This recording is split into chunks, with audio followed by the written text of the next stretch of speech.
Yo, buat teman-teman semuanya, selamat siang menjelang sore buat teman-teman semua yang ada di YouTube Solusi Hutang MB. Ini adalah keganasan debt collector pinjol sangat terasa di awal tahun 2024. Saya pengen buat teman-teman semuanya, saya mau menyampaikan buat Anda. Pertama, bukan saya menakut-nakuti, tidak. Cuman kata kehati-hatian selalu saya utamakan di sini, dan kata kewaspadaan selalu saya kemukakan buat teman-teman semuanya yang baru telat bayar, baru jatuh tempo, atau menyatakan sudah tidak mampu bayar, terutama di pinjol-pinjol legal OJK. Ya, mengingat saya perhatikan ini makin ganas banget. Serangan mereka, cara mereka pun berubah-ubah persi.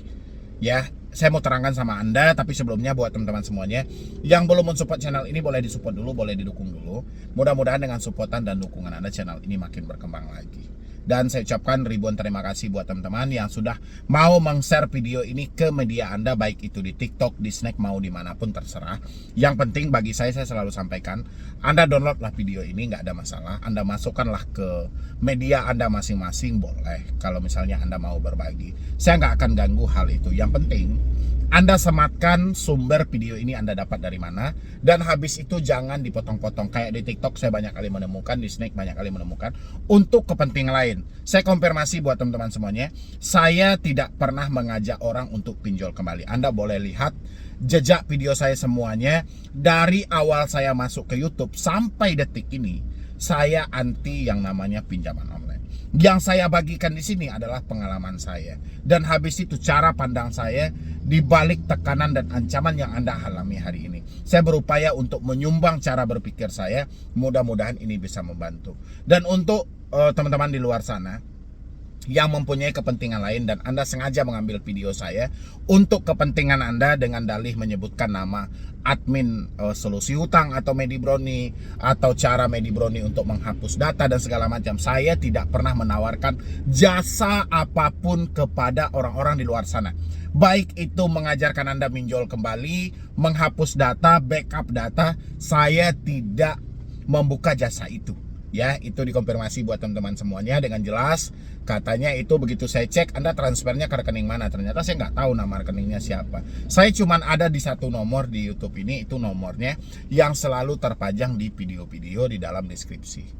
Ya, saat ini kita memang mengurangi dari untuk Anda konsultasi. Kenapa? Karena ini sudah terlalu banyak. Satu hari itu bisa mencapai 1.000 orang untuk ngecek di sana. Ya, ngecek, konsultasi. Jadi nggak tercover sama admin. Jadi saya sedang mengurangi hal itu gitu loh. Supaya ini bisa tercover semuanya. Teman-teman semuanya bisa masuk ke Instagram saya.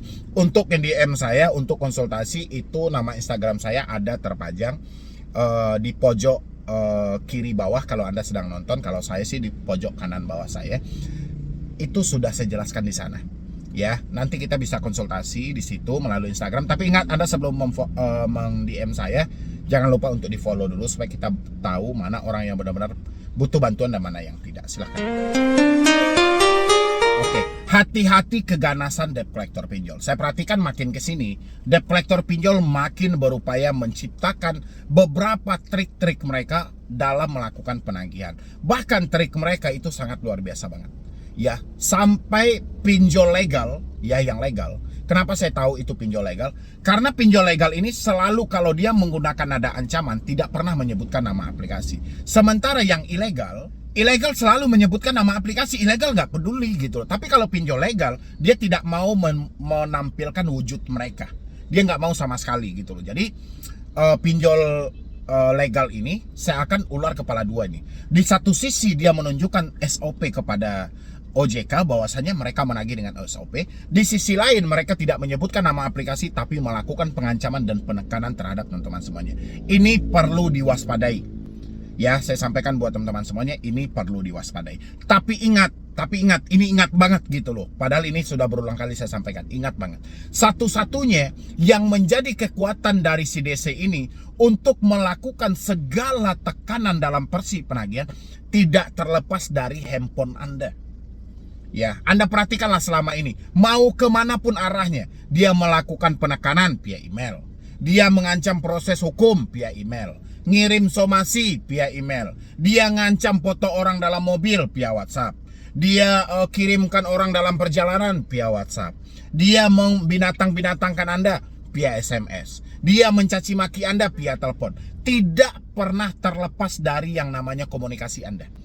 Tidak pernah terlepas dari yang namanya telepon genggam Anda. Tinggal dari teman-teman semuanya mau atau tidak meningkatkan kewaspadaan ini, bahwasannya sumber ketakutan kita berdasarkan smartphone kita yang masih aktif.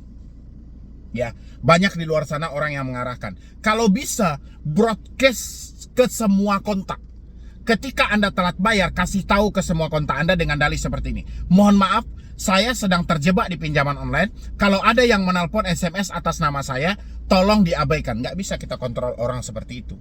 Kalau saya asumsi seperti itu hanya berlaku bagi kita yang mempunyai mental kuat. Ya, tapi kalau mentalnya tidak kuat, percuma dia lakukan broadcast itu. Nggak ada untungnya sama sekali. Ya, yang terjadi adalah ini sesingkat pengetahuan saya ya. Anda ini tidak mau datanya disebar. Anda tidak mau data Anda disebar sama sekali.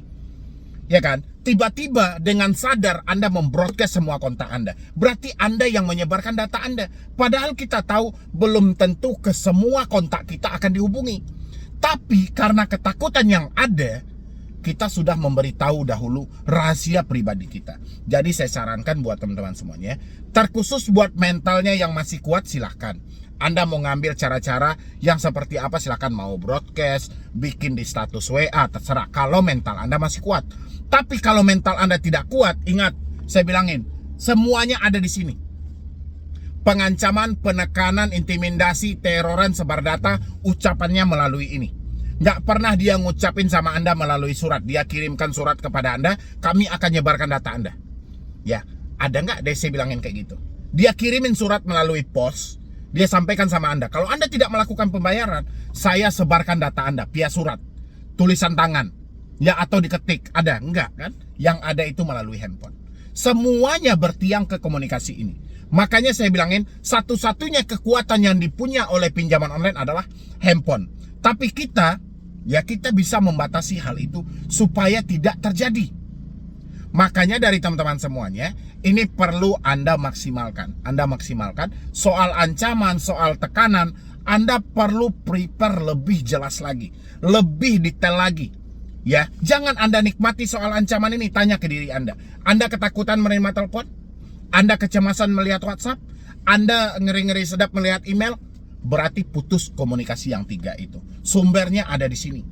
Kalau enggak, makin ngeri. Saya perhatikan tahun 2024 ini, pinjol melalui debt collector memanfaatkan sarana komunikasi yang masih aktif.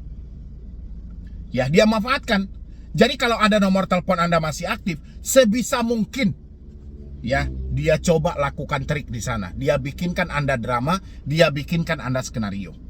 Ya, kalau ada nomor Anda yang masih aktif. Habis itu ke media sosial. Media sosial iya juga. Media sosial yang mana Anda memajang dengan nama asli, mereka akan ketik juga di sana. Jadi saya sarankan buat saudaraku di luar sana, ya, kalau mental Anda tidak baik-baik saja, Anda tidak mampu mengkondisikan diri ketika ada tekanan, ketika ada ancaman yang menyatakan data Anda akan disebar, habis itu Anda akan diproses ke jalur hukum. Ketika mendapatkan chat-chat seperti ini, Anda merasa ada yang berbeda dengan diri Anda, berarti sumber ketakutan Anda adalah ada di telepon Anda. Saya pengen buat teman-teman semuanya, coba seandainya Anda serentak ini, sayangnya saya itu cuma bisa berhalusinasi kayaknya gitu loh. Kenapa saya berhalusinasi? Saya tahu sumber kekuatan pinjol itu ada di sini gitu loh. Ada di sini. Gitu. Tapi yang saya pikirkan itu, kayak mana saya membuat satu video bisa mengkompakkan orang satu Indonesia untuk mematikan nomor dia ketika dia telat bayar, ketika dia tidak mampu bayar. Ini tujuannya buat apa? Bukan terjadi kecurangan, tidak. Tujuan kita bukan buat kecurangan atau melarikan uang-uang orang, tidak. Atau kita ingkar dari janji, tidak. Tujuan kita membatasi tingkat kepanikan. Tujuan kita cuma itu kok. Jangan sampai kita nerima telepon, nerima WhatsApp, malah pemikiran kita ke sana, ke sini, ke sana, ke sini. Yang terjadi adalah kerugian untuk diri kita. Itu tujuan saya gitu. Cuman saya bingung, kenapa video saya ini tidak bisa menembus semuanya gitu loh. Dan kalaupun itu tembus, kenapa tidak diperhatikan orang-orang? Dia ada apa sih sebenarnya gitu loh. Cobalah teman-teman analisa dulu setelah Anda nonton saya ini, setelah Anda nonton semuanya. Coba Anda analisa lagi. Benar atau tidak sumber ketakutan ada di sini? Telepon contoh. Siapa yang tidak greget di tengah situasi dia telat bayar, tidak mampu bayar, habis itu nerima telepon dari nomor berbeda, debt collector atau tidak, itu sudah gangguan dalam pemikiran dia, dalam hati dia. Ya kan? Habis itu WhatsApp dibilang dianjing-anjingin, dibabi-babikan atau dibinatang-binatangkan semuanya. Siapa yang tidak kacau pemikirannya? Habis itu email dengan surat dari lawyer, diproses ke jalur hukum dengan ini. Kacau kan? Tapi yang jadi pertanyaan saya, kenapa orang-orang dia sudah tahu sumber masalah ada di sini, tapi kenapa dia malah menikmati tekanan itu, malah berdalih, "Bang, kalau saya tutup ini, kondar saya jadi sasaran nggak sih? Kontak saya jadi sasaran nggak sih?" Padahal poin yang paling utama kita selamatkan adalah diri kita. Kepanikan itu kita yang ciptakan. Yang memikirkan soal kondar, soal kontak, pemikiran kita. Faktanya belum tentu terjadi. Makanya yang paling utama di tengah situasi kita telat bayar, selamatkan diri kita dulu. Begitu kita bisa menyelamatkan diri kita dari tingkat kepanikan, siapapun orangnya mampu untuk kita hadapi. Ya, tapi pemikiran teman-teman ini terkadang aneh. Saya membaca angka 1, pemikiran Anda melampau sampai di urutan 20. Saya masih start di angka 1. Tapi dia sampai di 20. Padahal konsepnya belum sampai di bilangan sana. Ya, gagal bayar pinjol, resiko BI checking, fintech data center. Resiko lain kita ditagih dan diteror. Kita ditagih dan diteror. Ditagih ini udah jelas via telepon, diteror sudah jelas via telepon. Berarti yang dua itu bisa kita atasi. Ya, tinggal yang nggak bisa kita atasi adalah soal BI checking dan fintech data center. Kita ambil sisi positifnya. Ketika nama kita masuk ke BI checking, berarti ini suatu cambukan bagi diri kita untuk kita lebih semangat lagi bekerja, supaya tidak mengandalkan hutang. Sisi positifnya.